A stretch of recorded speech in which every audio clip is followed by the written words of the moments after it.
ఇప్పుడు అక్కడ ఉంది మేడం, అక్కడ ఇంకక్కడ నువ్వు కట్టను చూడు,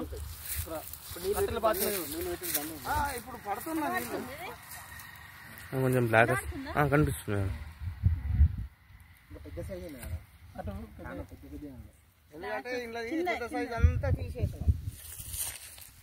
మంచి క్లారిటీ ఉంది యూట్యూబ్ మేడం, యూట్యూబ్లో ఫ్లాష్ వస్తుంది. నా పేరు విఠల్.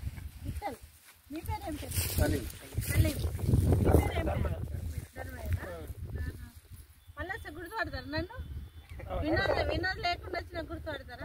గుర్తేం లేదు, కార్లో కార్ నడుపుకుంటూ వస్తా, అదే గుర్తు. కార్లు ఉంటే గుర్తుపడతాం, దిగుతానే రైతులను చూసి దిగుతాను నేను. 4 మండలాలు పెద్ద నిన్నల మన వేనపల్లి, కన్నపల్లి, మా ఏడిఎం మేడం అందరికి బాస్ అన్నమాట.